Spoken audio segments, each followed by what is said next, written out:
Welcome to your cozy corner of calm. Here, you'll find gentle stories and the soothing sound of rain, created to help you unwind, ease your thoughts, and drift peacefully into sleep. If this space brings you comfort, consider subscribing so you'll always have a quiet place to return to. Now, make yourself comfortable, close your eyes, and let tonight's story carry you gently into rest. Hubert Grannis, pacing the length of his pleasant lamp-lit library, paused to compare his watch with the clock on the chimney piece. 3 minutes to 8. In exactly 3 minutes, Mr. Peter Asham, of the eminent legal firm of Asham and Pedelow, would have his punctual hand on the doorbell of the flat. It was a comfort to reflect that Asham was so punctual. The suspense was beginning to make his host nervous, and the sound of the doorbell would be the beginning of the end. After that, there'd be no going back. By God, no going back. Grannis resumed his pacing. Each time he reached the end of the room opposite the door, he caught his reflection in the Florentine mirror. Above the fine old walnut credence he had picked up at Dijon, saw himself spare, quick-moving, carefully brushed and dressed but furrowed, gray about the temples, with a stoop which he corrected by a spasmodic straightening of his shoulders whenever a glass confronted him. A tired, middle-aged man, baffled, beaten, worn out, as he summed himself up thus for the third or fourth time the door opened, and he turned with a thrill of relief to greet his guest. But it was only the manservant who entered, advancing silently over the mossy surface of the old turkey rug. "Mr. Asham telephoned, sir, to say he's unexpectedly detained and can't be here till 8:30. Grannis made a curt gesture of annoyance. It was becoming harder and harder for him to control these reflexes. He turned on his heel, tossing to the servant over his shoulder. "Very good. Put off dinner." Down his spine he felt the man's injured stare. Mr. Grannis had always been so mild-spoken to his people. No doubt the odd change in his manner had already been noticed and discussed below stairs. And very likely they suspected the cause. He stood drumming on the writing table till he heard the servant go out. Then he threw himself into a chair, propping his elbows on the table and resting his chin on his locked hands. Another half hour alone with it. Another half hour alone with it. He wondered irritably what could have detained his guest. Some professional matter, no doubt. The punctilious lawyer would have allowed nothing less to interfere with the dinner engagement. More especially since Grannis, his note had said, "I shall want a little business chat afterward." But what professional matter could have come up at that unprofessional hour? Perhaps some other soul in misery had called on the lawyer. And after all, Grannis's note had given no hint of his own need. No doubt Asham thought he merely wanted to make another change in his will, since he had come into his little property 10 years earlier. Grannis had been perpetually tinkering with his will. Suddenly another thought pulled him up, sending a flush to his sallow temples. He remembered a word he had tossed to the lawyer some 6 weeks earlier, at the Century Club. "Yes, my play is as good as taken. I shall be calling on you soon to go over the contract. Those theatrical chaps are so slippery. I won't trust anybody but you to tie the knot for me." That, of course, was what a sham would think he was wanted for. Grannis, at the idea, broke into an audible laugh, a queer stage laugh, like the cackle of a baffled villain in a melodrama. The absurdity, the unnaturalness of the sound abashed him, and he compressed his lips angrily. Would he take to soliloquy next? He lowered his arms and pulled open the upper drawer of the writing table. In the right-hand corner lay a thick manuscript, bound in paper folders, and tied with a string beneath which a letter had been slipped. The letter had been slipped. Next to the manuscript was a small revolver. Grannis stared a moment at these oddly associated objects. Then he took the letter from under the string and slowly began to open it. He had known he should do so from the moment his hand touched the drawer. Whenever his eye fell on that letter, some relentless force compelled him to reread it. It was dated about 4 weeks back under the letterhead of the Diversity Theater. "My dear Mr. Grannis, I have given the matter my best consideration for the last month, and it's no use. The play won't do.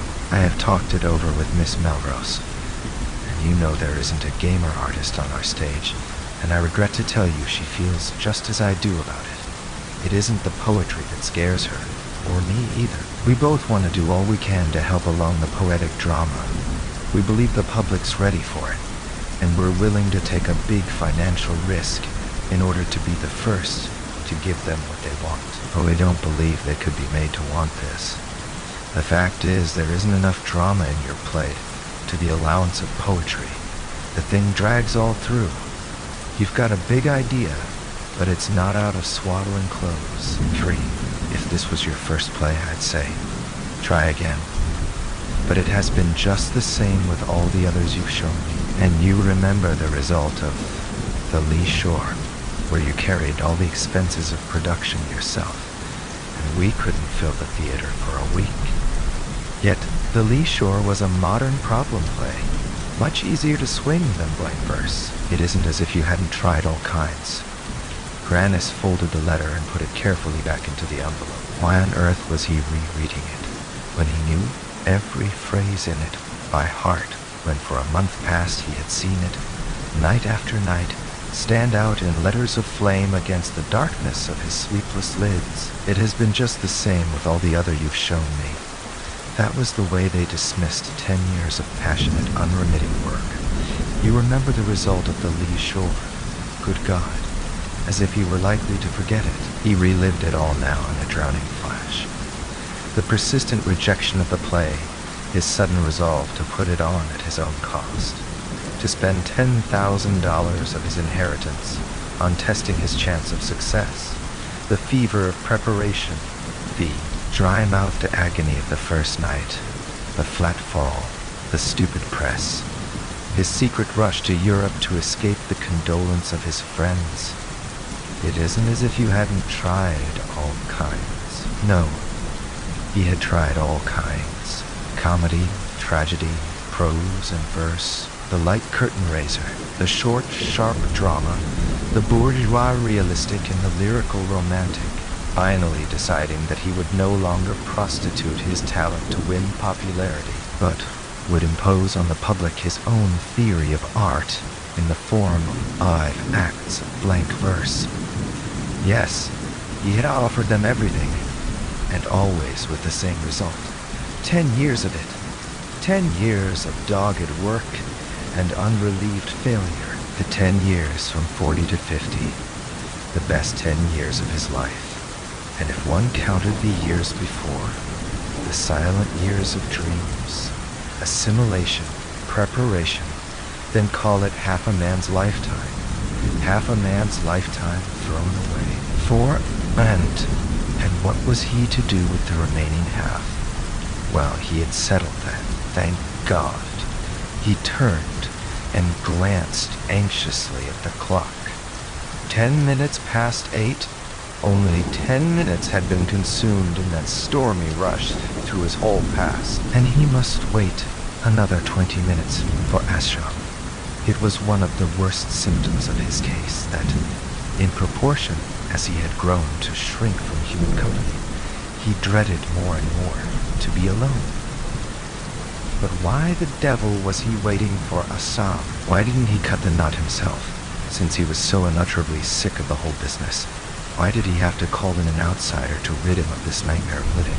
He opened the drawer again and laid his hand on the revolver. It was a small, slim ivory toy, just the instrument for a tired sufferer to give himself a hypodermic with. Granis raised it slowly in one hand, while with the other he felt under the thin hair at the back of his head, between the ear and the nape. He knew just where to place the muzzle. He had once got a young surgeon to show him. And as he found the spot and lifted the revolver to it, the inevitable phenomenon occurred. The hand that held the weapon began to shake. The tremor communicated itself to his arm. His heart gave a wild leap which sent up a wave of deadly nausea to his throat. He smelt the powder. He sickened at the crash of the bullet through his skull, and a sweat of fear broke out over his forehead and ran down his quivering face. He laid away the revolver with an oath, and pulling out a cologne-scented handkerchief, passed it tremulously over his brow and temples. It was no use. He knew he could never do it in that way. His attempts at self-destruction were as futile as his snatches at fame. He couldn't make himself a real life, and he couldn't get rid of the life he had, and that was why he had sent for Ashram to help him. The Fife de Voyer, over the Camembert and Burgundy, began to excuse himself for his delay. I didn't like to say anything while your man was about, but the fact is, I was sent for on a rather unusual matter. Oh, it's all right, said Grannis cheerfully. He was beginning to feel the usual reaction that food and company produce. It was not any recovered pleasure in life that he felt, but only a deeper withdrawal into himself. It was easier to go on automatically with the social gestures than to uncover to any human eye the abyss within him. My dear fellow, it's sacrilege to keep a dinner waiting, especially the production of an artist like yours. Mr. Ashram sipped his Burgundy luxuriously. But the fact is, Mrs. Ashgrove sent for me. Grannis raised his head with a quick movement of surprise. For a moment he was shaken out of his self-absorption. Mrs. Ashgrove. Ashram smiled. I thought you'd be interested. I know your passion for causes célèbres, and this promises to be one. Of course, it's out of our line entirely. We never touch criminal cases. But she wanted to consult me as a friend. Ashgrove was a distant connection of my wife's. And by Jove, it is a queer case. The servant re-entered, and Ashram snapped his lips shut. Would the gentlemen have their coffee in the dining room? No. Serve it in the library, said Grannis, rising. He led the way back to the curtained confidential room. He was really curious to hear what Ashram had to tell him. While the coffee and cigars were being served, he fidgeted about the library, glancing at his letters, the usual meaningless notes and bills, picking up the evening paper. As he unfolded it, a headline caught his eye. Rose Melrose wants to play poetry. Clause 6 thinks she has found her poet. He read on with a thumping heart, found the name of a young author he had barely heard of, saw the title of a play, a poetic drama, danced before his eyes, and dropped the paper, sick, disgusted. It was true then. She was game. It was not the matter, but the matter she mistrusted. Grannis turned to the servant, who seemed to be purposely lingering. I shan't need you this evening, Flint. I'll lock up myself. He fancied the man's acquiescence implied surprise. What was going on? Flint seemed to wonder that Mr. Grannis should want him out of the way. Probably he would find a pretext for coming back to see. Grannis suddenly felt himself enveloped in a network of espionage. As the door closed, he threw himself into an armchair and leaned forward to take a light from Asham's cigar. Tell me about Mrs. Ashgrove, he said, seeming to himself to speak stiffly, as if his lips were cracked. Mrs. Ashgrove? Well, there's not much to tell. And you couldn't if there were? Grannis smiled.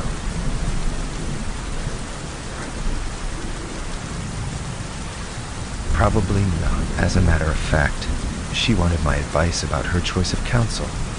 There was nothing especially confidential in our talk. And what's your impression? Now you've seen her. My impression is, very distinctly, that nothing will ever be known. Ah, Grannis murmured, puffing at his cigar. I'm more and more convinced that whoever poisoned Ashgrove knew his business, and will consequently never be found out. That's a capital cigar you've given me. You like it. I get them over from Cuba. Grannis examined his own reflectively. Then you believe in the theory that the clever criminals never are caught. Of course I do. Look about you. Look back for the last dozen years. None of the big murder problems are ever solved. The lawyer ruminated behind his blue cloud. Why, take the instance in your own family.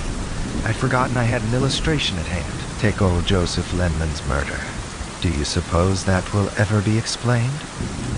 As the words dropped from Asham's lips, his host looked slowly about the library, and every object in it stared back at him with a stale, unescapable familiarity. How sick he was of looking at that room. It It was as dull as the face of a wife one is wearied of. He cleared his throat slowly, then he turned his head to the lawyer and said, "I could explain the Lenman murder myself." Asham's eye kindled. He shared Grannis's interest in criminal cases. "By Jove, you've had a theory all this time? It's odd you never mentioned it. Go ahead and tell me." "There are certain features in the Lenman case, not unlike this Ashgrove affair, and your idea may be a help." Grannis paused, and his eye reverted instinctively to the table drawer in which the revolver and the manuscript lay side by side. What if he were to try another appeal to Rose Melrose? Then he looked at the notes and bills on the table, and the horror of taking up again the lifeless routine of life, of performing the same automatic gestures another day, displaced his fleeting vision. "I haven't a theory. I know who murdered Joseph Lenman." Asham settled himself comfortably in his chair, prepared for enjoyment. "You know? Well, who did?" He laughed. "I did," said Grannis, rising. He stood before Asham, and the lawyer lay back staring up at him. Then he broke into another laugh. "Why, this is glorious. You murdered him, did you? To inherit his money, I suppose? Better and better. Go on, my boy. Unbosom yourself. Tell me all about it. Confession is good for the soul." Grannis waited till the lawyer had shaken the last peal of laughter from his throat. Then he repeated doggedly, "I murdered him." The two men looked at each other for a long moment, and this time Asham did not laugh. "Wait, Grannis, I murdered him. To get his money, as you say." There was another pause, and Grannis, with a vague underlying sense of amusement, saw his guest's look change from pleasantry to apprehension. "What's the joke, my dear fellow? I fail to see. It's not a joke. It's the truth. I murdered him." He had spoken painfully at first, as if there were a knot in his throat, but each time he repeated the words he found they were easier to say. Asham laid down his extinct cigar. "What's the matter? Aren't you well? What on earth are you driving at?" "I'm perfectly well, but I murdered my cousin Joseph Lenman, and I want it known that I murdered him." "You want it known?" "Yes. That's why I sent for you. I'm sick of living, and when I try to kill myself, I funk it." He spoke quite naturally now, as if the knot in his throat had been untied. Good Lord, the lawyer gasped. "But I suppose," Grannis continued, "there's no doubt this would be murder in the first degree. I'm sure of the chair if I own up." Asham drew a long breath. Then he said slowly, "Sit down, Grannis. Let's talk." Turgan Grannis told his story simply, connectedly. He began by a quick survey of his early years, the years of drudgery and privation. His father, a charming man who could never say no, had so signally failed to say it on certain essential occasions that when he died, he left an illegitimate family and a mortgaged estate. His lawful kin found themselves hanging over a gulf of debt, and young Grannis, to support his mother and sister, had to leave Hartford and bury himself at 18 in a broker's office. He loathed his work, and he was always poor, always worried, and in ill health. A few years later, his mother died, but his sister, an ineffectual neurasthenic, remained on his hands. His own health gave out, and he had to go away for 6 months and work harder than ever when he came back. He had no knack for business, no head for figures, no dimmest insight into the mysteries of commerce. He wanted to travel and write. Those were his inmost longings. And as the years dragged on, and he neared middle age without making any more money or acquiring any firmer health, a sick despair possessed him. He tried writing, but he always came home from the office so tired that his brain could not work. For half the year he did not reach his dim uptown flat till after dark, and could only brush up for dinner, and afterward lie on the lounge with his pipe, while his sister droned through the evening paper. Sometimes he spent an evening at the theater, or he dined out, or, more rarely, strayed off with an acquaintance or two in quest of what is known as pleasure. And in summer, when he and Kate went to the seaside for a month, he dozed through the days in utter weariness. Once he fell in love with a charming girl, but what had he to offer her? In God's name, she seemed to like him, and in common decency, he had to drop out of the running. Apparently no one replaced him, for she never married, but grew stoutish, grayish, philanthropic. Yet how sweet she had been when he had first kissed her. One more wasted life, he reflected, but the stage had always been his master passion. He would have sold his soul for the time and freedom to write plays. It was in him. He could not remember when it had not been his deepest-seated instinct. As the years passed, it became a morbid, a relentless obsession. Yet with every year, the material conditions were more and more against it. He felt himself growing middle-aged, and he watched the reflection of the process in his sister's wasted face. At 18, she had been pretty, and as full of enthusiasm as he. Now she was sour, trivial, insignificant. She had missed her chance of life, and she had no resources, poor creature. Was fashioned simply for the primitive functions she had been denied the chance to fulfill. It exasperated him to think of it, and to reflect that even now a little travel, a little health, a little money might transform her, make her young and desirable. The chief fruit of his experience was that there is no such fixed state as age or youth. There is only health as against sickness, wealth as against poverty, and age or youth as the outcome of the lot one draws. At this point in his narrative, Grannis stood up and went to lean against the mantelpiece, looking down at Asham, who had not moved from his seat or changed his attitude of rigid, fascinated attention. Then came the summer when we went to Renfield to be near Old Lenman. My mother's cousin, as you know.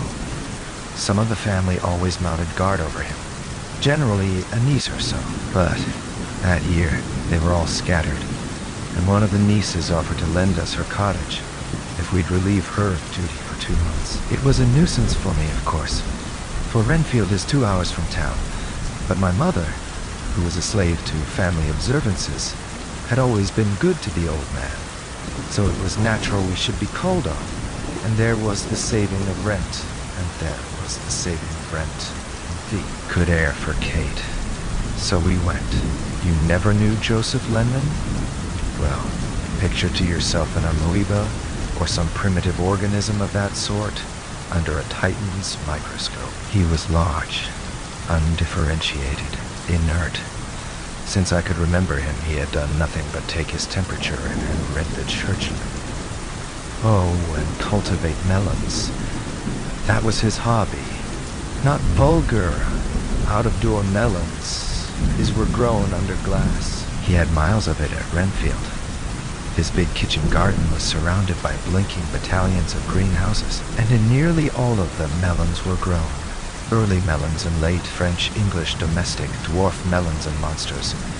Every shape, color, and variety. They were petted and nursed like children. A staff of trained attendants waited on them. I'm not sure they didn't have a doctor to take their temperature. At any rate, the place was full of thermometers, and they didn't sprawl on the ground like ordinary melons. They were trained against the glass like nectarines, and each melon hung in a net which sustained its weight and left it free on all sides to the sun and air. It used to strike me sometimes that old Lenman was just like one of his own melons, the pale-fleshed English kind. His life, apathetic and motionless, hung in a net of gold, in an equable warm, ventilated atmosphere. High above sordid earthly worries, the cardinal rule of his existence was not to let himself be worried. I remember his advising me to try it myself, one day when I spoke to him about Kate's bad health and her need of a change. I never let myself worry, he said complacently. It's the worst thing for the liver, and you look to me as if you had a liver. Take my advice and be cheerful. You'll make yourself happier and others too. And all he had to do was to write a check and send the poor girl off for a holiday. And the hardest part of it was that the money half belonged to us already. The old skinflint only had it for life, in trust for us and the others. But his life was a good deal sounder than mine or Kate's, and one could picture him taking extra care of it for the joke of keeping us waiting. I always felt that the sight of our hungry eyes was a tonic to him. Well, I tried to see if I couldn't reach him through his vanity. I flattered him, feigned a passionate interest in his melons, and he was taken in and used to discourse on them by the hour. On fine days, he was driven to the greenhouses in his pony chair and waddled through them, prodding and leering at the fruit, like a fat Turk in his seraglio. When he bragged to me of the expense of growing them, I was reminded of a hideous old Lothario bragging of what his pleasures cost, and the resemblance was completed by the fact that he couldn't eat as much as a mouthful of his melons, had lived for years on buttermilk and toast. But after all, it's my only hobby. Why shouldn't I indulge it? He said sentimentally, as if I'd ever been able to indulge any of mine. On the keep of those melons, Kate and I could have lived like gods. One day, toward the end of the summer, when Kate was too unwell to drag herself up to the big house, she asked me to go and spend the afternoon with Cousin Joseph. It was a lovely, soft September afternoon, a day to lie under a Roman stone pine with one's eyes on the sky and let the cosmic harmonies rush through one. Perhaps the vision was suggested by the fact that, as I entered Cousin Joseph's hideous black walnut library, I passed one of the undergardeners, a handsome, full-throated Italian, who dashed out in such a hurry that he nearly knocked me down. I remember thinking it queer that the fellow, whom I had often seen about the melon houses, did not bow to me, or even seem to see me. 11th Joseph sat in his usual seat, behind the darkened windows, his fat hands folded on his protuberant waistcoat, the last number of the Churchman at his elbow, and near it, on a huge dish, a fat melon, the fattest melon I'd ever seen. As I looked at it, I pictured the ecstasy of contemplation from which I must have roused him, and congratulated myself on finding him in such a mood, since I had made up my mind to ask him a favor. Then I noticed that his face, instead of looking as calm as an eggshell, was distorted and whimpering, and without stopping to greet me, he pointed passionately to the melon. Look at it! Look at it! Look at it! Did you ever see such a beauty? Such firmness, roundness, such delicious smoothness to the touch. It was as if he had said she instead of it, and when he put out his senile hand and touched the melon, I positively had to look the other way. Then he told me what had happened. The Italian undergardener, who had been specially recommended for the melon houses, though it was against my cousin's principles to employ a papist, had been assigned to the care of the monster, for it had revealed itself, early in its stain, existence, as destined to become a monster, to surpass its plumpest, pulpiest sisters, carry off prizes at agricultural shows, and be photographed and celebrated in every gardening paper in the land. The Italian had done well, seemed to have a sense of responsibility, and that very morning he had been ordered to pick the melon, which was to be shown next day at the county fair, and to bring it in for Mr. Lenman to gaze on its blonde virginity. But in picking it, what had the damned scoundrelly Jesuit done but drop it crash on the sharp spout of a watering pot, so that it received a deep gash in its firm, pale rotundity, and was henceforth but a bruised, ruined, fallen melon. The old man's rage was fearful in its impotence. He shook, spluttered, and strangled with it. He had just had the Italian outman had sacked him on the spot, without wages or character, had threatened to have him arrested if he was ever caught prowling about Renfield. By God, and I'll do it. I'll write to Washington. I'll have the pauper scoundrel deported. I'll show him what money can do. As likely as not, there was some murderous black hand business under it. It would be found that the fellow was a member of a gang. Those Italians would murder you for a quarter. He meant to have the police look into it, and then he grew frightened at his own excitement. But I must calm myself, he said. He took his temperature, rang for his drops, and turned to the churchman. He had been reading an article on Nestorianism when the melon was brought in. He asked me to go on with it, and I read to him for an hour in the dim, close room, with a fat fly buzzing stealthily about the falling melon. All the while, one phrase of the old man's buzzed in my brain like the fly about the melon. Like the fly about the melon. I'll show him what money can do. Good heaven. If I could but show the old man. If I could make him see his power of giving happiness as a new outlet for his monstrous egotism. I tried to tell him something about my situation in Kate's. Spoke of my ill health, my unsuccessful drudgery, my longing to write, to make myself a name. I stammered out an entreaty for a loan. I stammered out an entreaty for a loan. I can guarantee to repay you, sir. I've a half-written play as security. 12. I shall never forget his glassy stare. His face had grown as smooth as an eggshell again. His eyes peered over his fat cheeks like sentinels over a slippery rampart. A half-written play? A play of yours as security? He looked at me almost fearfully, as if detecting the first symptoms of insanity. Do you understand anything of business? He inquired mildly. I laughed and answered, no, not much. He leaned back with closed lids. All this excitement has been too much for me, he said. If you'll excuse me, I'll prepare for my nap. And I stumbled out of the room blindly like the Italian. Grannis moved away from the mantelpiece and walked across to the tray set out with decanters and soda water. He poured himself a tall glass of soda water, emptied it, and glanced at his sham's dead cigar.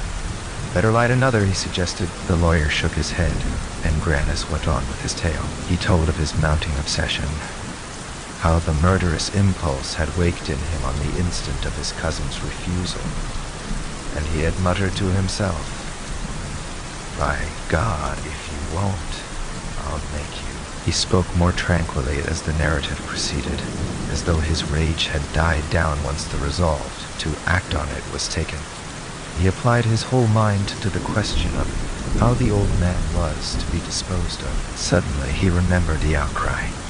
Those Italians will murder you for a quarter, but no definite project presented itself. He simply waited for an inspiration.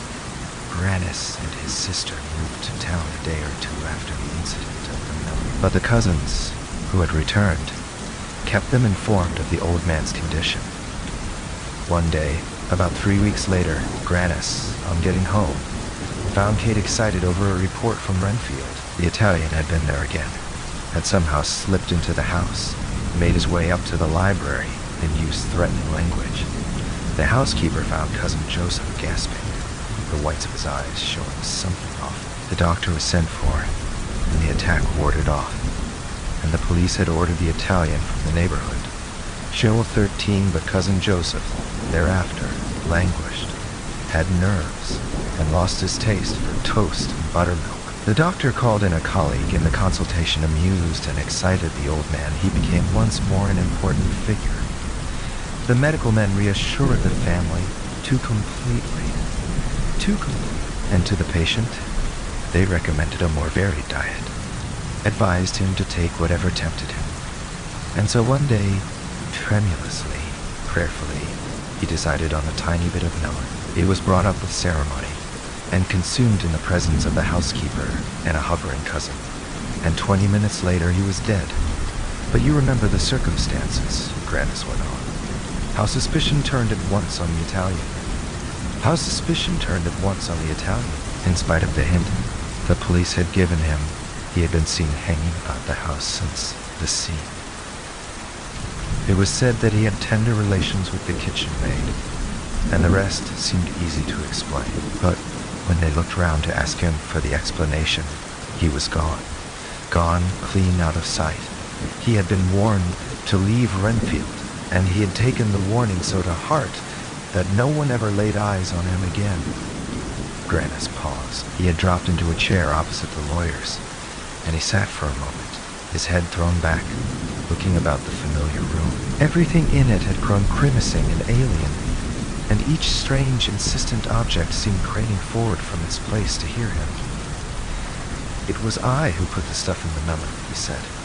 "And I don't want you to think I'm sorry for it. This isn't remorse, understand? I'm glad the old skinflint is dead. I'm glad the others have their money. But mine's no use to me anymore. My sister married miserably and died. And I've never had what I wanted." Asham continued to stare. Then he said, "What on earth was your object then? Why, to get what I wanted. What I fancied was in reach. I wanted change, rest, life, for both of us. Wanted, above all, for myself, the chance to write. I traveled, got back my health, and came home to tie myself up to my work. And I've slaved at it steadily for 10 years without reward, without the most distant hope of success. Nobody will look at my stuff. And now I'm 50, and I'm beaten, and I know it." His chin dropped forward on his breast. I wanted to chuck the whole business, he ended. 14th or 3rd, it was after midnight when a sham left, his hand on Grannis's shoulder as he turned to go. "District attorney be hanged. See a doctor, see a doctor," he had cried, and so, with an exaggerated laugh, had pulled on his coat and departed. Grannis turned back into the library. It had never occurred to him that Asham would not believe his story. For 3 hours he had explained, elucidated, patiently and painfully gone over every detail, but without once breaking down the iron incredulity of the lawyer's eye. At first Asham had feigned to be convinced, but that, as Grannis now perceived, was simply to get him to expose himself, to entrap him into contradictions. And when the attempt failed, when Grannis triumphantly met and refuted each disconcerting question, the lawyer dropped the mask suddenly and said with a good-humored laugh, "By Jove, Grannis, you'll write a successful play yet. The way you've worked this all out is a marvel." Grannis swung about furiously. That last sneer about the play inflamed him. Was all the world in a conspiracy to deride his failure? I did it, he muttered sullenly, his rage spending itself against the impenetrable surface of the other's mockery. And the sham answered with a smile. "Ever read any of those books on hallucination? I've got a fairly good medico-legal library. I could send you one or two if you like." Left alone, Grannis cowered down in the chair before his writing table. He understood that a sham thought him off his head. Good God, what if they all think me crazy? The horror of it broke out over him in a cold sweat. He sat there and shook, his eyes hidden in his icy hand. But gradually, as he began to rehearse his story for the 1000th time, he saw again how incontrovertible it was, and felt sure that any criminal lawyer would believe him. A 15, that's the trouble. Asham's not a criminal lawyer, and then he's a friend. What a fool I was to talk to a friend. Even if he did believe me, he'd never let me see it. His instinct would be to cover the whole thing up. But in that case, if he did believe me, he might think it a kindness to get me shut up in an asylum. Grannis began to tremble again. Good heaven, if he should bring in an expert, one of those damned alienists. Asham and Petalo can do anything. Their word always goes. If Asham drops a hint that I'd better be shut up, I'll be in a straitjacket by tomorrow, and he'd do it from the kindest motives. Be quite right to do it if he thinks I'm a murderer. The vision froze him to his chair.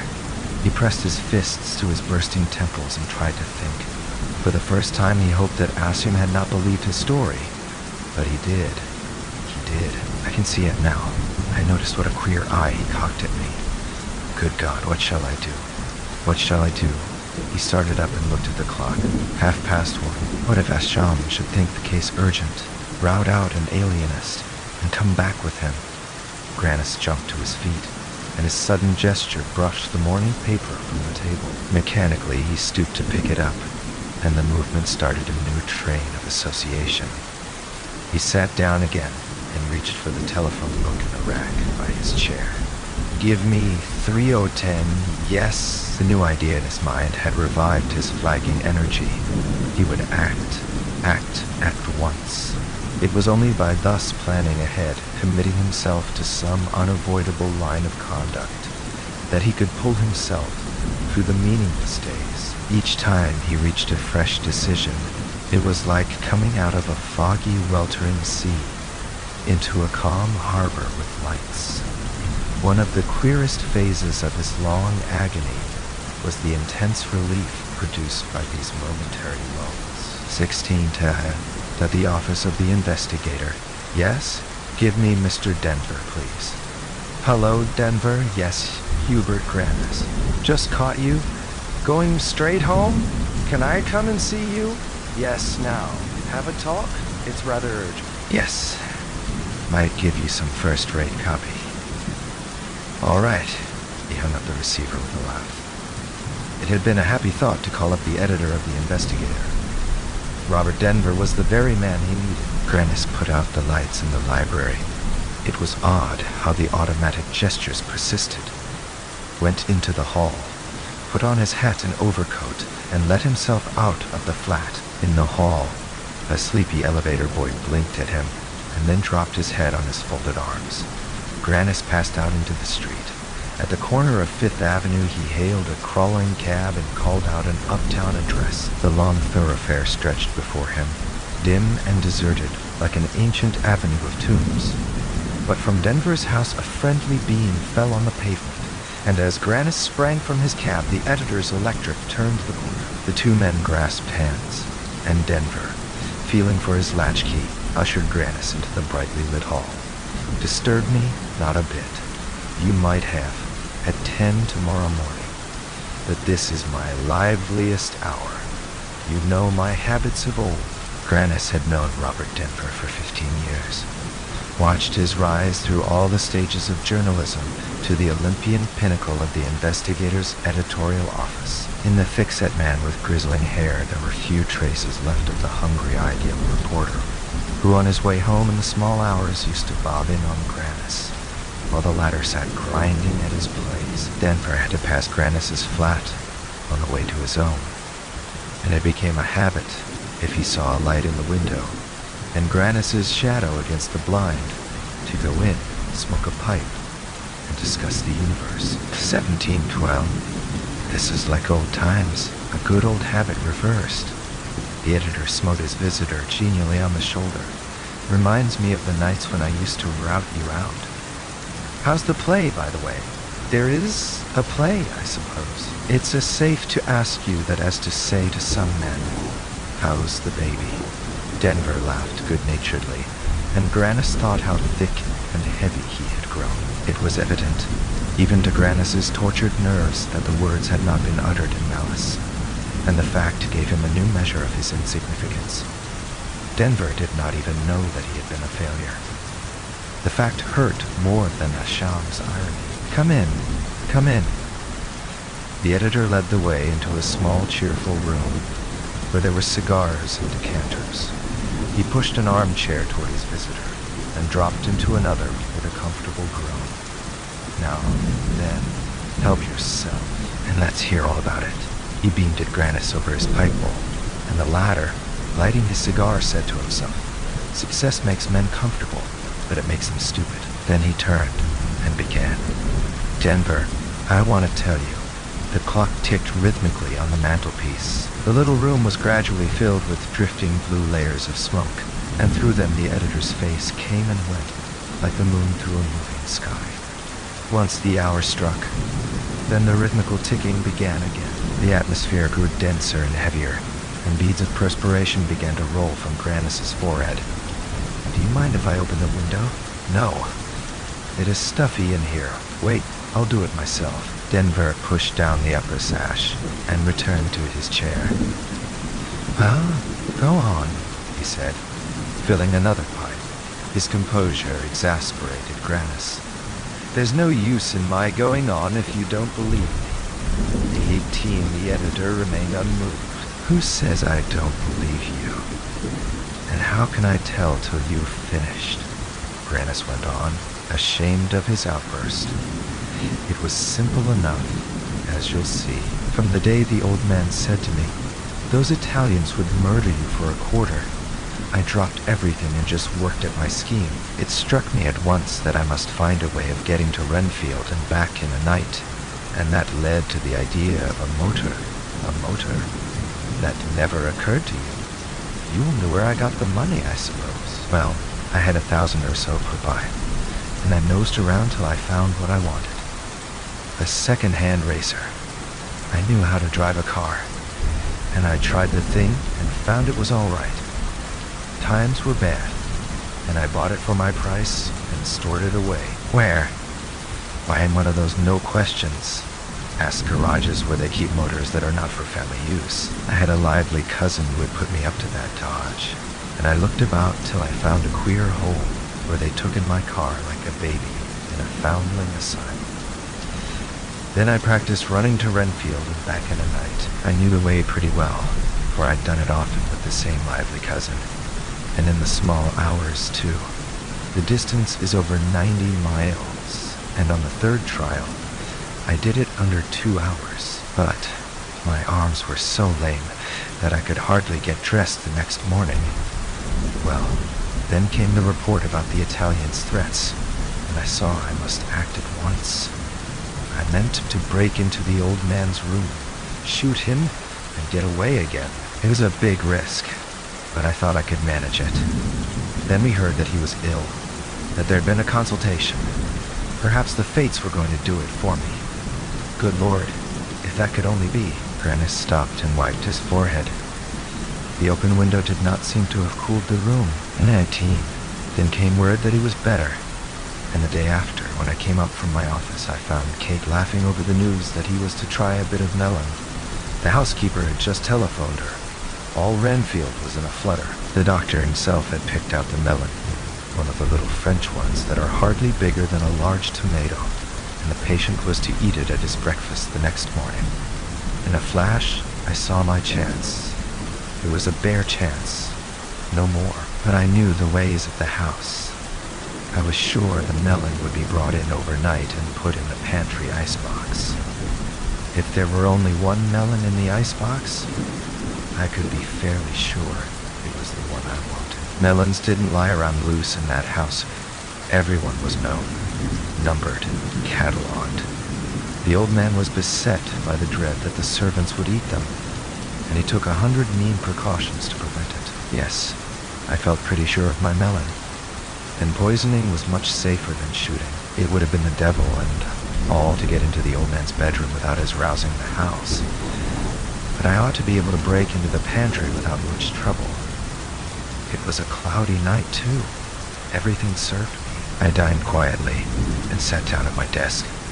Kate had one of her usual headaches and went to bed early. As soon as she was gone, I slipped out. I had got together a sort of disguise, red beard and queer-looking ulster. I shoved them into a bag and went round to the garage. There was no one there but a half-drunken machinist whom I'd never seen before. That served me, too. They were always changing machinists, and this new fellow didn't even bother to ask if the car belonged to me. It was a very easy-going place. Well, I jumped in, ran up Broadway, and let the car go as soon as I was out of Harlem. Dark as it was, I could trust myself to strike a sharp pace. In the shadow of a wood, I stopped a second and got into the beard and ulster. Then away again. It was just 11:30 when I got to Renfield. I left the car in a dark lane behind the Lenman place and slipped through the kitchen garden. The melon houses winked at me through the dark. I remember thinking that they knew what I wanted to know. By the stable, a dog came out growling, but he nosed me out, jumped on me, and went back. The house was as dark as the grave. I knew everybody went to bed by 10, but there might be a prowling servant. The kitchen maid might have come down to let in her Italian. I had to risk that, of course. I crept around by the back door and hid in the shrubbery. Then I listened. It was all as silent as death. I crossed over to the house, pried open the pantry window, and climbed in.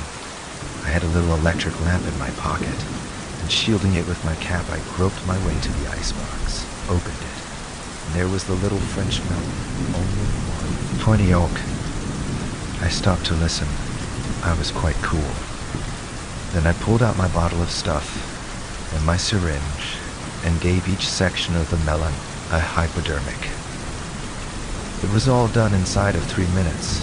At 10 minutes to 12, I was back in the car. I got out of the lane as quietly as I could, struck a back road that skirted the village, and let the car out as soon as I was beyond the last houses.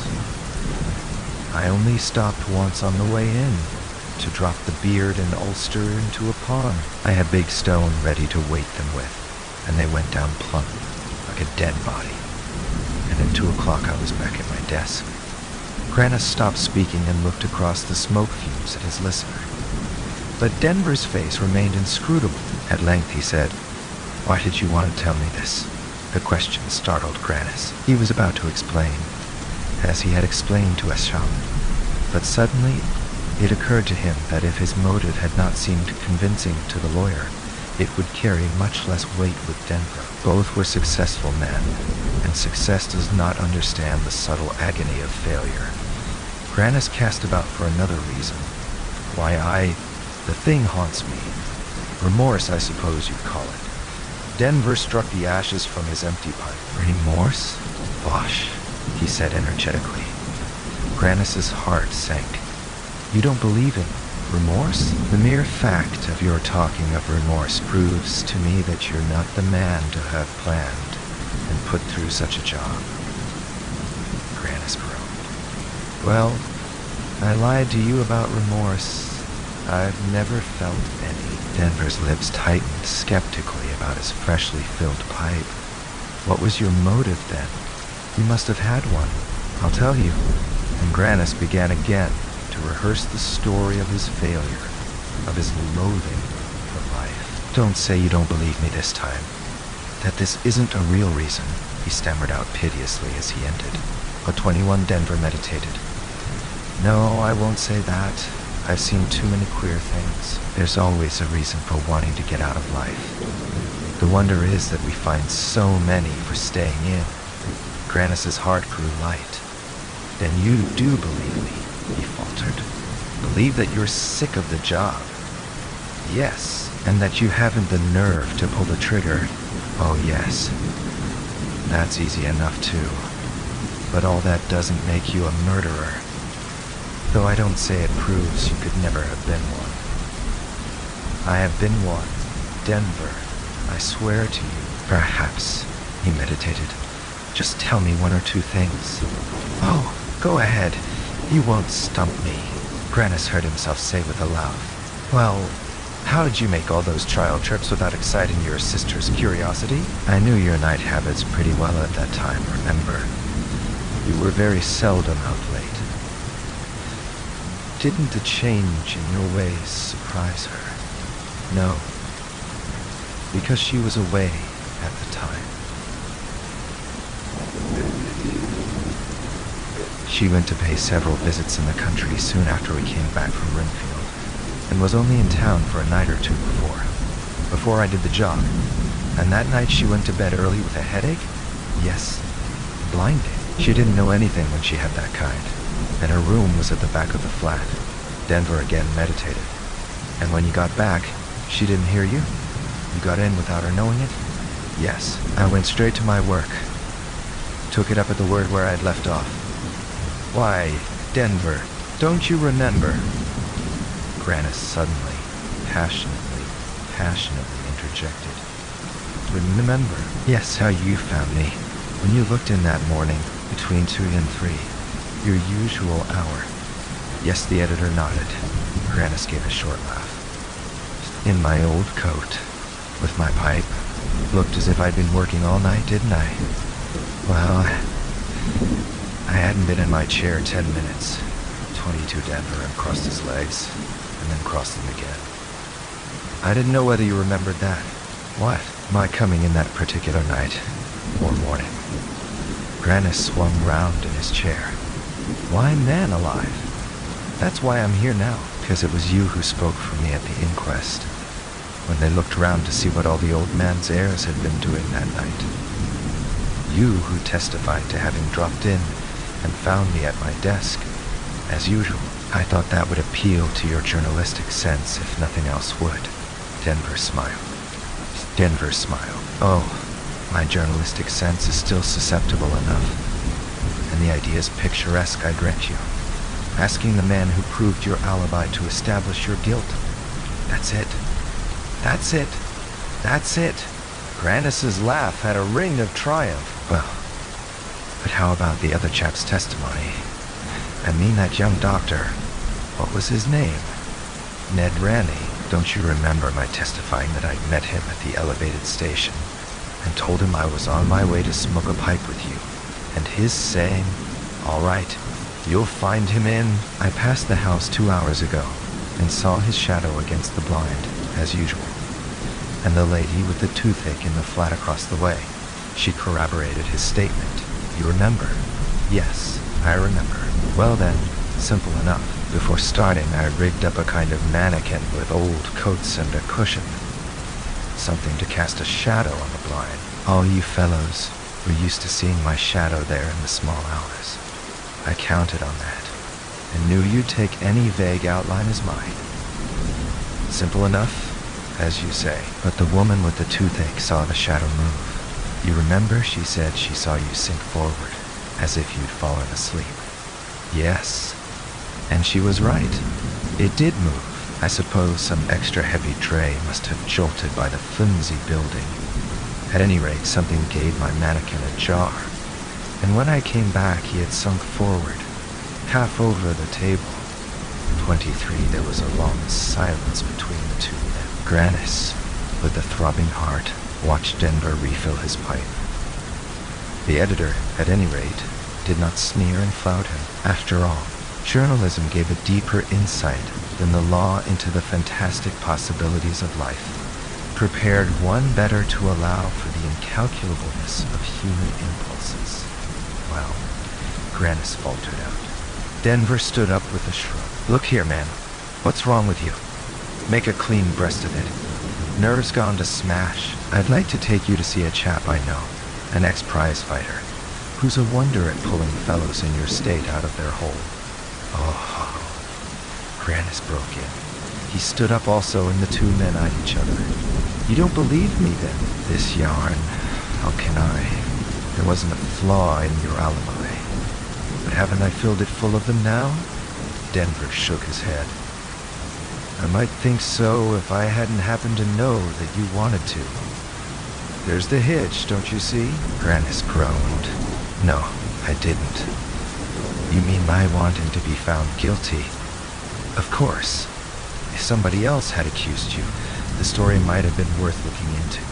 As it is, a child could have invented it. It doesn't do much credit to your ingenuity. Granis turned sullenly toward the door. What was the use of arguing? But on the threshold, a sudden impulse drew him back.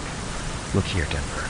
I dare say you're right, but will you do just one thing to prove it? Put my statement in the Investigator, just as I've made it. Ridicule it as much as you like.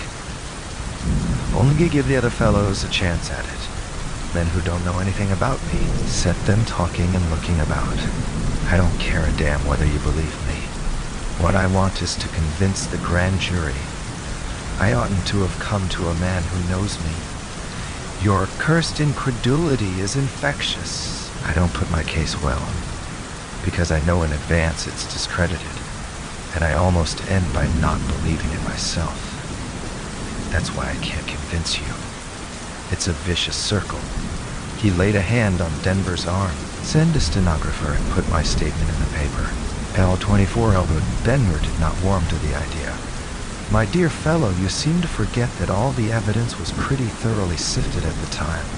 Every possible clue followed up. The public would have been ready enough then to believe that you murdered old Lemon, you or anybody else.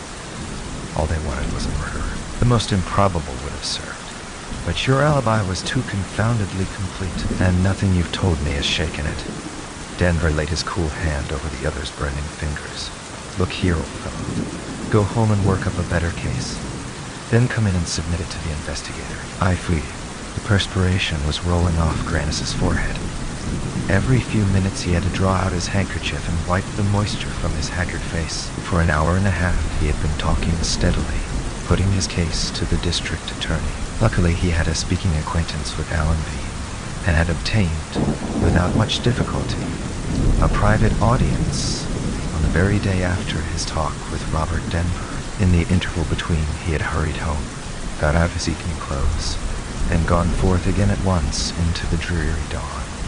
His fear of a sham and alienist made it impossible for him to remain in his rooms, and it seemed to him that the only way of averting that hideous peril was by establishing, in some sane, impartial mind, the proof of his guilt. Even if he had not been so incurably sick of life, the electric chair seemed now the only alternative to the straitjacket. As he paused to wipe his forehead, he saw the district attorney glance at his watch. The gesture was significant, and Grannis lifted an appealing hand. "I don't expect you to believe me now, but can't you put me under arrest and have the thing looked into?" Allenby smiled faintly under his heavy grayish mustache. He had a ruddy face, full and jovial, in which his keen professional eyes seemed to keep watch over impulses not strictly professional. "Well, I don't know that we need lock you up just yet. But of course, I'm bound to look into your statement."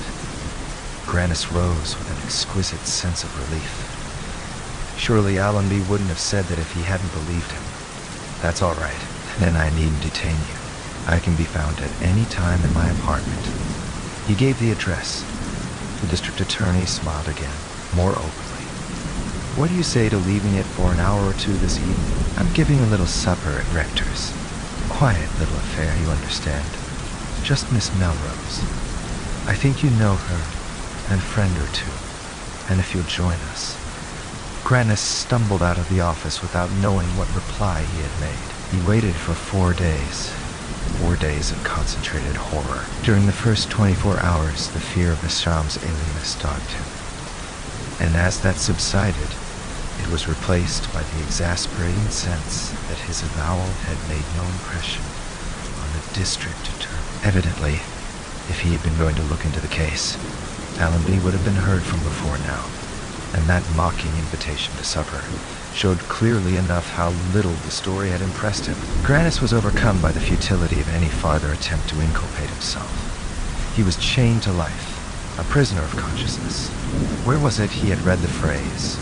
Well, he was learning what it meant. In the glaring night hours, when his brain seemed ablaze, he was visited by a sense of his fixed identity, of his irreducible, inexpugnable selfness, keener, more insidious, more unescapable than any sensation he had ever known. He had not guessed that the mind was capable of such intricacies of self-realization, of penetrating so deep into its own dark windings. Often he woke from his brief snatches of sleep with the feeling that something material was clinging to him, was on his hands and face, and in his throat. And as his brain cleared, he understood that it was the sense of his own loathed personality that stuck to him like some thick, viscous substance. Then, in the first morning hours, he would rise and look out of his window at the awakening activities of the street, at the street cleaners, the ash cart drivers, and the other dingy workers flitting hurriedly by through the sallow winter light. Oh, to be one of them, any of them, to take his chance in any of their skins. They were the toilers, the men whose lot was pitied, the victims wept over and ranted about by altruists and economists, and how gladly he would have taken up the load of any one of them, if only he might have shaken off his own. But no, the iron circle of consciousness held them too.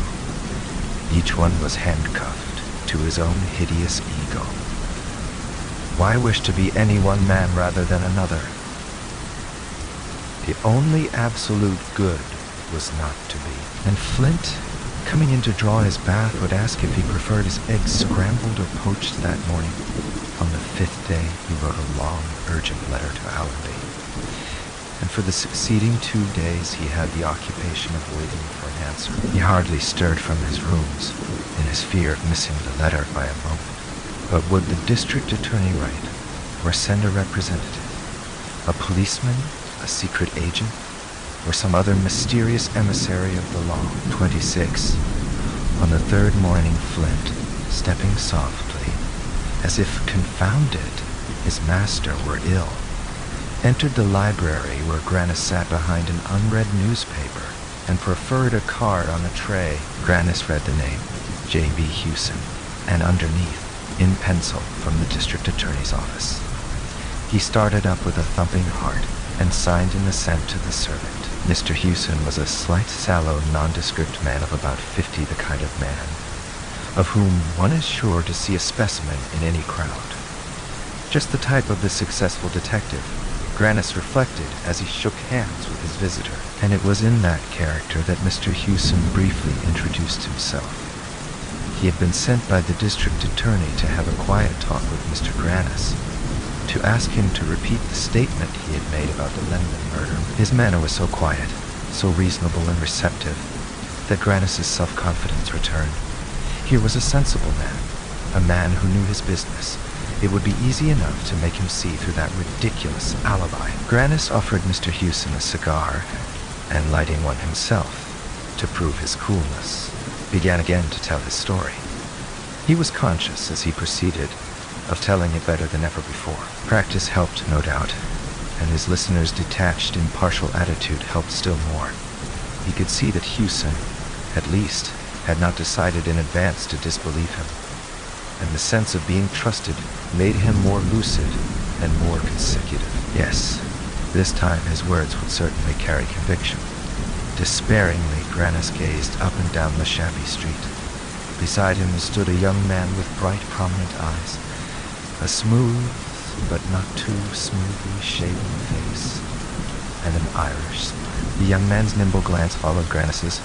"What are you, 27 till cure of the number, are you?" he asked briskly. "Oh yes, it was 104. Well then, the new building has swallowed it up? That's certain." He tilted his head back and surveyed the half-finished front of a brick and limestone flat house that reared its flimsy elegance above a row of tottering tenements and stables. "Dead sure?" he repeated. "Yes," said Grannis, discouraged. "And even if I hadn't been, I know the garage was just opposite Leffler's over there." He pointed across the street to a tumble-down stable with a blotched sign on which the words livery and boarding were still faintly discernible. The young man dashed across to the opposite pavement. "Well, that's something. You may get a clue there. Leffler's, same name there anyhow. You remember that name?" "Yes, distinctly." Grannis had felt a return of confidence since he had enlisted the interest of the Explorer's smartest reporter. If there were moments when he hardly believed his own story, there were others when it seemed impossible that everyone should not believe it. And young Peter McCarran, peering, listening, questioning, jotting down notes, inspired him with notes. Exquisite sense of security.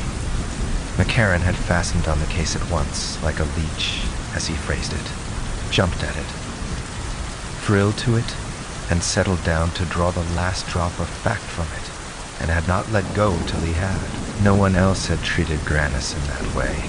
Even Allenby's detective had not taken a single note, and though a week had elapsed since the visit of that authorized official, nothing had been heard from the district attorney's office. Allenby had apparently dropped the matter again, but McCarran wasn't going to drop it. Not he. He positively hung on Grannis's footsteps. They had spent the greater part of the previous day together, and now they were off again, running down clues. But at Leffler's they got none, after all. Leffler's was no longer a stable.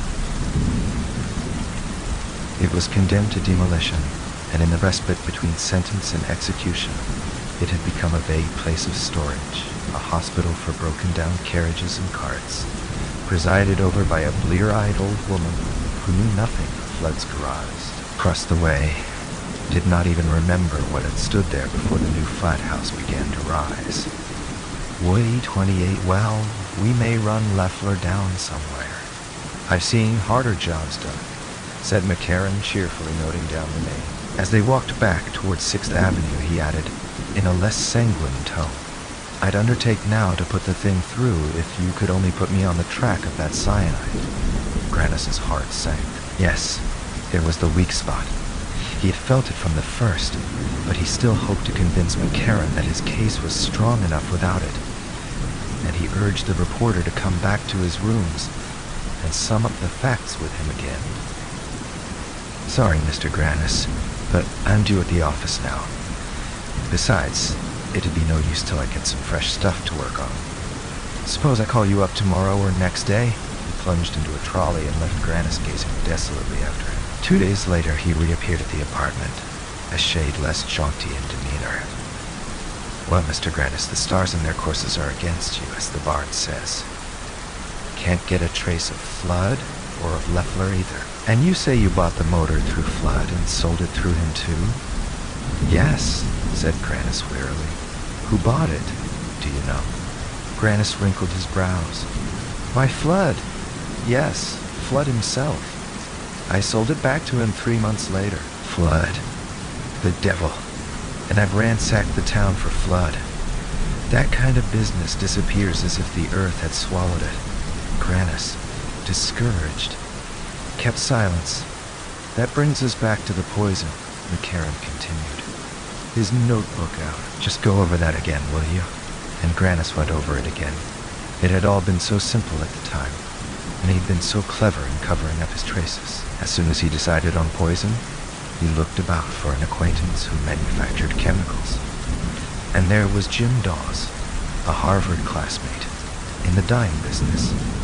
Just the man. But at the last moment it occurred to him that suspicion might turn toward so obvious an opportunity, and he decided on a more tortuous course. Another friend, Carrick Van, a student of medicine whom irremediable ill health had kept from the practice of his profession, amused his leisure with experiments in physics, for the exercise of which he had set up a simple laboratory. Grannis had the habit of dropping in to smoke a cigar with him on Sunday afternoons, and the friends generally sat in Ben's workshop, at the back of the old family house in Stuyvesant Square. Off this workshop was the cupboard of supplies, with its row of deadly bottles. Carrick Venn was an original, a man of restless, curious tastes, and his place on a Sunday was often full of visitors, a cheerful crowd of journalists, scribblers, painters, experimenters in divers forms of expression. Coming and going among so many, it was easy enough to pass unperceived, and one afternoon Grannis, arriving before Ben had returned home, found himself alone in the workshop, and quickly slipping into the cupboard, transferred the drug to his pocket. But that had happened 10 years ago, and Ben, poor fellow, was long since dead of his dragging ailment. His old father was dead, too. The house in Stuyvesant Square had been turned into a boarding house, and the shifting life of New York had passed its rapid sponge over every trace of their obscure little history. Even the optimistic McCarran seemed to acknowledge the hopelessness of seeking for proof in that direction. And there's the third door slammed in our faces. He shut his notebook, and throwing back his head, rested his bright, inquisitive eyes on Grannis's furrowed face. "All 29, look here, Mr. Grannis. You see the weak spot, don't you?" The other made a despairing motion. "I see so many." "Yes, but the one that weakens all the others. Why the deuce do you want this thing known? Why do you want to put your head into the noose?" Grannis looked at him hopelessly, trying to take the measure of his quick, light, irreverent mind. No one so full of a cheerful animal life would believe in the craving for death as a sufficient motive. And Grannis racked his brain for one more convincing. But suddenly he saw the reporter's face soften and melt to a naive sentimentalism. "Mr. Grannis, has the memory of it always haunted you?" Grannis stared a moment, and then leapt at the opening. "That's it? The memory of it? Always?" McCarran nodded vehemently. "Dogged your steps, eh? Wouldn't let you sleep. The time came when you had to make a clean breast of it." "I had to. Can't you understand?" The reporter struck his fist on the table. "God, sir, I don't suppose there's a human being with a drop of warm blood in him that can't picture the deadly horrors of remorse. The Celtic imagination was aflame, and Grannis mutely thanked him for the word. What neither Asham nor Denver would accept as a conceivable motive, the Irish reporter seized on as the most adequate. And, as he said, once one could find a convincing motive, the difficulties of the case became so many incentives to effort. Remorse, remorse, he repeated, rolling the word under his tongue with an accent as a clue to the psychology of the popular drama. And Grannis, perversely, said to himself, "If I could only have struck that note, I should have been running in 6 theaters at once." He saw that from that moment, McCarran's professional zeal would be fanned by emotional curiosity, and he profited by the fact to propose that they should dine together and go on afterward to some music hall or theater. It was becoming necessary to Grannis to feel himself an object of preoccupation, to find himself in another mind. He took a kind of grey penumbral pleasure in riveting McCarran's attention on his case, and to feign the grimaces of moral anguish became a passionately engrossing game. He had not entered a theater for months, but he sat out the meaningless performance in rigid tolerance, sustained by the sense of the reporter's observation. 1:30 between the acts. McCarran amused him with anecdotes about the audience. He knew everyone by sight and could lift the curtain from every physiognomy. Grannis listened indulgently. He had lost all interest in his kind, but he knew that he was himself the real center of McCarran's attention, and that every word the latter spoke had an indirect bearing on his own problem. "See that fellow over there, the little dried-up man in the 3rd row, pulling his mustache? His memoirs would be worth publishing," McCarran said suddenly, in the last entr'acte. Grannis, following his glance, recognized the detective from Allenby's office. For a moment he had the thrilling sense that he was being shadowed. "Caesar, if he could talk," McCarran continued. "Know who he is, of course. Dr. John B. Stell, the biggest alienist in the country." Grannis, with a start, bent again between the heads in front of him. "That man, the 4th from the aisle. You're mistaken. That's not Dr. Stell."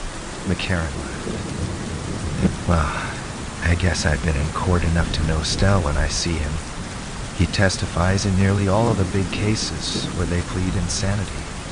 A cold shiver ran down Grannis's spine, but he repeated obstinately, "That's not Dr. Stell. Not Stell? Not Stell." "Why, man, I know him. Look, here he comes. If it isn't Stell, he won't speak to me." The little dried-up man was moving slowly up the aisle. As he neared McCarran, he made a slight gesture of recognition. "How do, Dr. Stell?" "Pretty slim show, ain't it?" the reporter cheerfully flung out at him. And Mr. J.B. Tewson, with a nod of amicable assent, passed on. Grannis sat benumbed. He knew he had not been mistaken.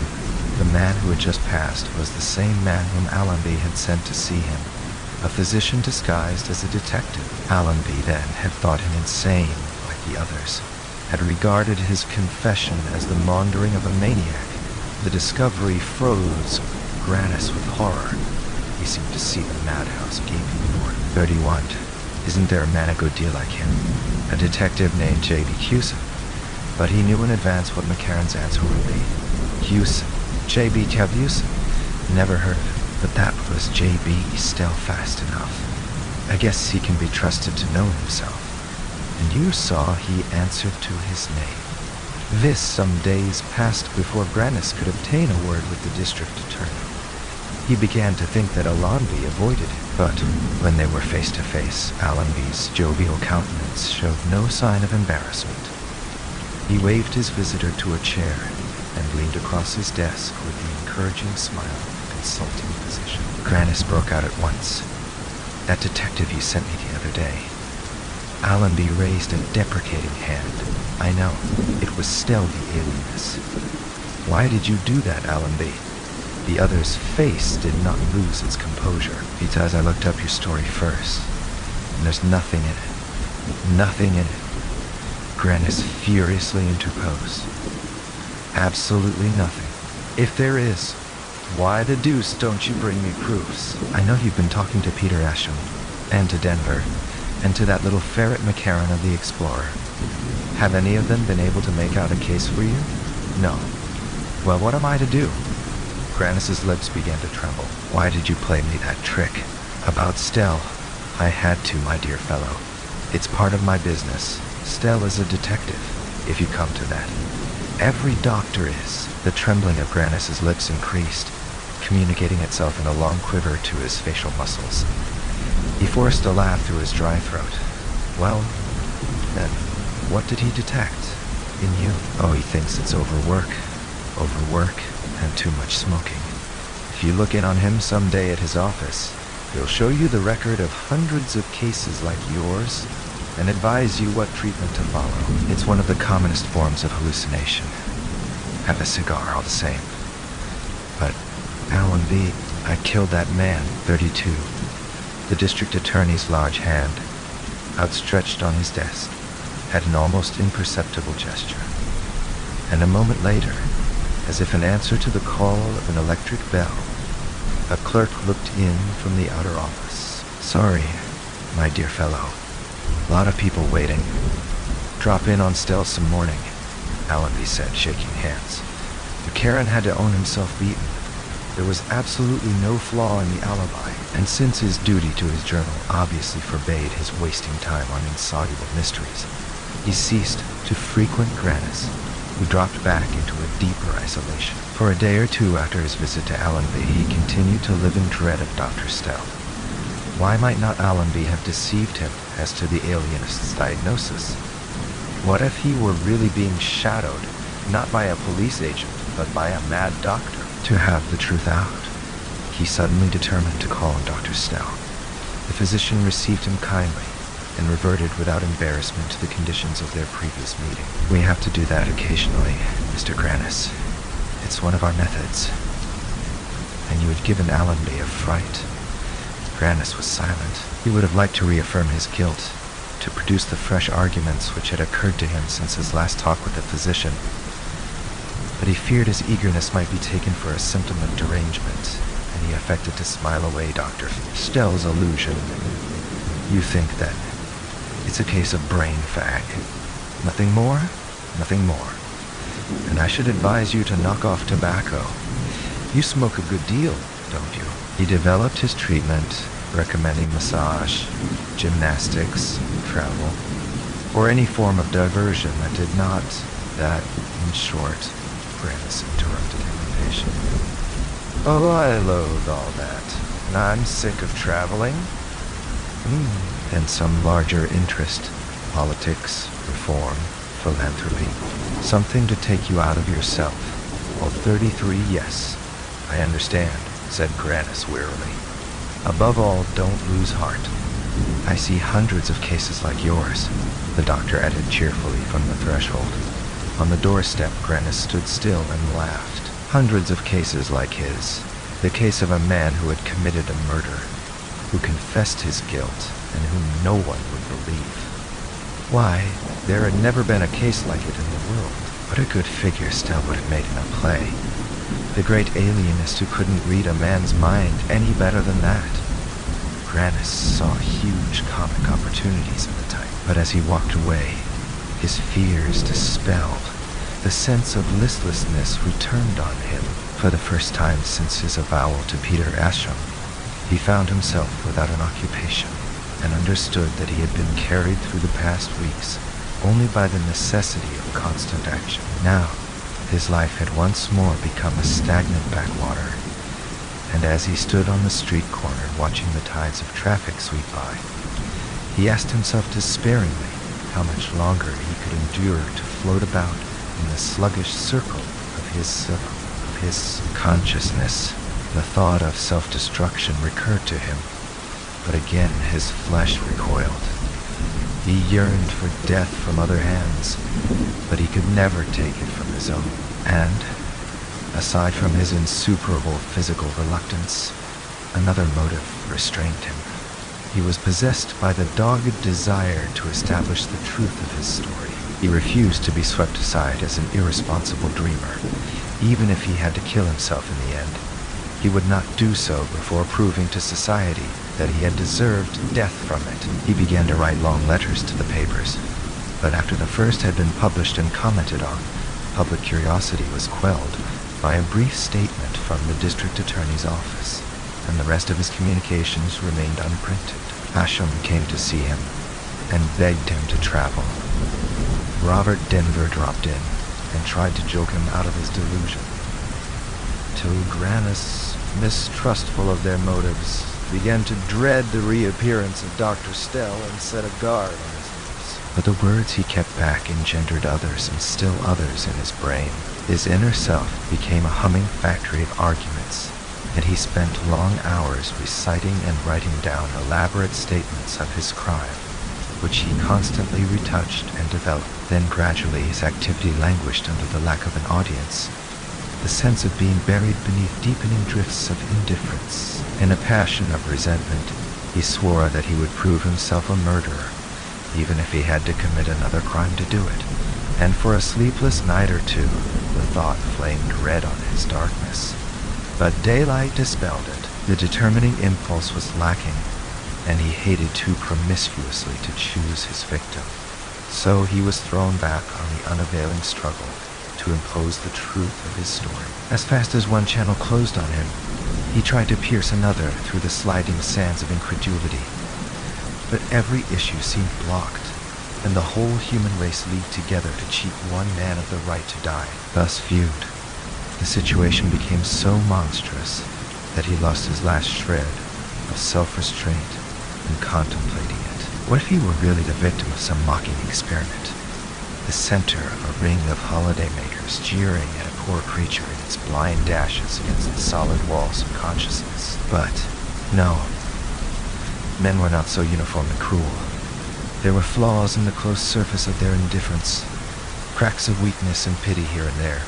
Grannis began to think that his mistake lay in having appealed to persons more or less familiar with his past, and to whom the visible conformities of his life seemed a final disproof of its one fierce secret deviation.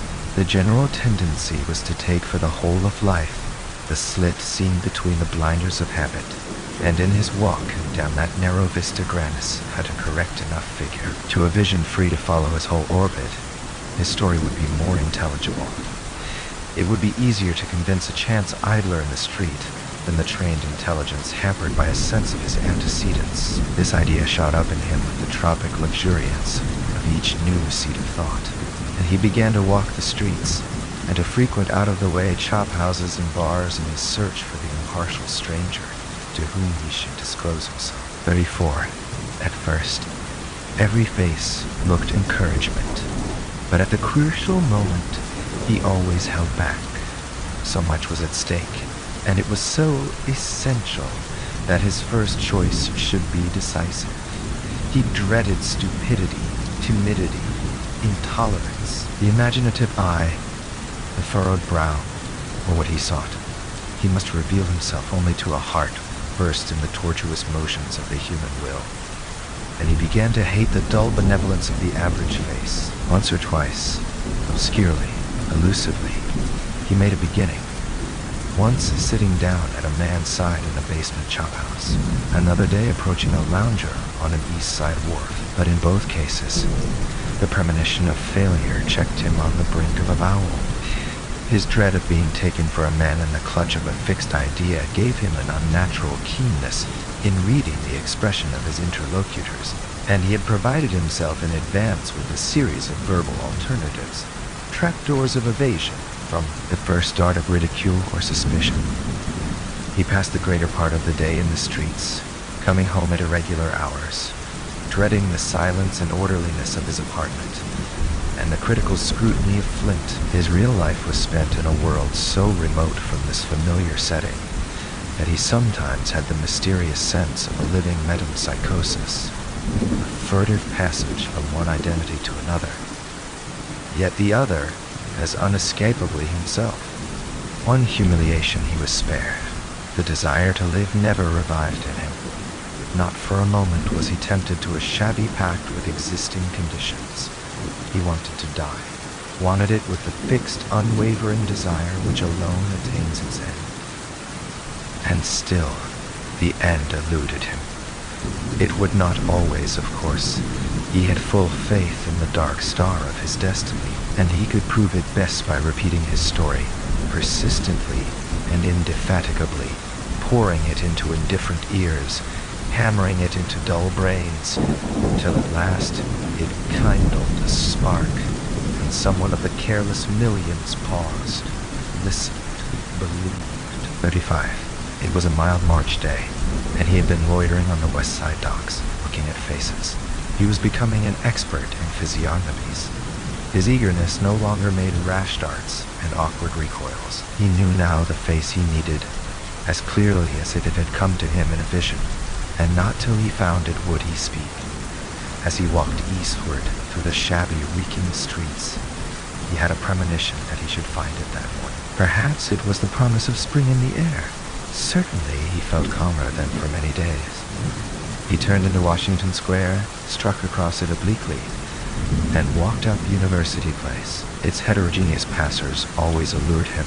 They were less hurried than in Broadway, less enclosed and classified than Fifth Avenue. He walked slowly, watching for his face. At Union Square, he felt a sudden relapse into discouragement, like a votary who has watched too long for a sign from the altar. Perhaps, after all, he should never find his face. The air was languid, and he felt tired. He walked between the bald grass plots and the twisted trees, making for an empty seat. Presently he passed a bench on which a girl sat alone, and something as definite as the twitch of a cord made him stop before her. He had never dreamed of telling his story to a girl, had hardly looked at the women's faces as they passed. His case was man's work. How could a woman help him? But this girl's face was extraordinary, quiet and wide as a clear evening sky. It suggested 100 images of space, distance, mystery, like ships he had seen as a boy, quietly berthed by a familiar wharf, but with the breath of far seas and strange harbors in their shrouds. Certainly this girl would understand. He went up to her quietly, lifting his hat, observing the forms, wishing her to see at once that he was a gentleman. "I am a stranger to you," he began, sitting down beside her, "but your face is so extremely intelligent that I feel it is the face I've waited for, looked for everywhere, and I want to tell you." The girl's eyes widened. She rose to her feet. She was escaping him. 36 in his dismay, he ran a few steps after her and caught her roughly by the arm. "Here, wait, listen. Oh, don't scream, you fool," he shouted out. He felt a hand on his own arm, turned and confronted a policeman. Instantly he understood that he was being arrested, and something hard within him was loosened and ran to tears. You know I'm guilty." He was conscious that a crowd was forming, and that the girl's frightened face had disappeared. But what did he care about her face? It was the policeman who had really understood him. He turned and followed, the crowd at his heels. The 7th, in the charming place in which he found himself, there were so many sympathetic faces that he felt more than ever convinced of the certainty of making himself heard. It was a bad blow, at first, to find that he had not been arrested for murder. But Asham, who had come to him at once, explained that he needed rest and the time to review his statements. It appeared that reiteration had made them a little confused and contradictory. To this end he had willingly acquiesced in his removal to a large, quiet establishment with an open space and trees about it, where he had found a number of intelligent companions, some, like himself, engaged in preparing or reviewing statements of their cases, and others ready to lend an interested ear to his own recital. For a time he was content to let himself go on the tranquil current of this existence, but although his auditors gave him for the most part an encouraging attention, which, in some, went the length of really brilliant and helpful suggestion. He gradually felt a recurrence of his old doubts. Either his hearers were not sincere, or else they had less power to aid him than they boasted. His interminable conferences resulted in nothing, and as the benefit of the long rest made itself felt, it produced an increased mental lucidity which rendered inaction more and more unbearable. At length he discovered that on certain days, visitors from the outer world were admitted to his retreat, and he wrote out long and logically constructed relations of his crime, and furtively slipped them into the hands of these messengers of hope.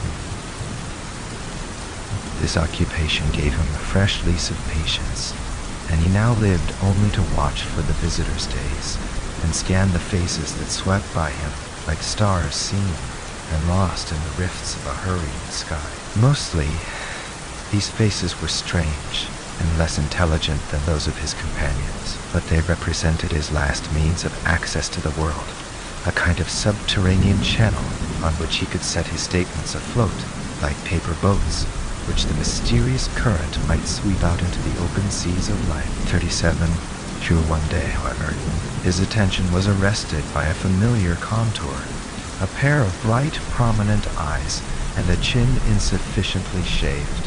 He sprang up and stood in the path of Peter McCarran. The journalist looked at him doubtfully, then held out his hand with a startled, deprecating "Why, you didn't know me?" "I'm so changed," Grannis faltered, feeling the rebound of the other's wonder. "Why, no. But you're looking quieter," smoothed out. McCarran smiled. "Yes, that's what I'm here for. To rest. And I've taken the opportunity to write out a clearer statement." Grannis's hand shook so that he could hardly draw the folded paper from his pocket. As he did so, he noticed that the reporter was accompanied by a tall man with grave, compassionate eyes. It came to Grannis in a wild thrill of conviction that this was the face he had waited for. "Perhaps your friend. He is your friend. He is your friend." Would glance over it, or I could put the case in a few words if you have time. Grannis's voice shook like his hand. If this chance escaped him, he felt that his last hope was gone. McCarran and the stranger looked at each other, and the former glanced at his watch. "I'm sorry we can't stay and talk it over now, Mr. Grannis, but my friend has an engagement, and we're rather pressed." Grannis continued to proffer the paper. "I'm sorry. I think I could have explained. But you'll take this, at any rate." The stranger looked at him gently. "Certainly, I'll take it." He had his hand out. "Goodbye, goodbye."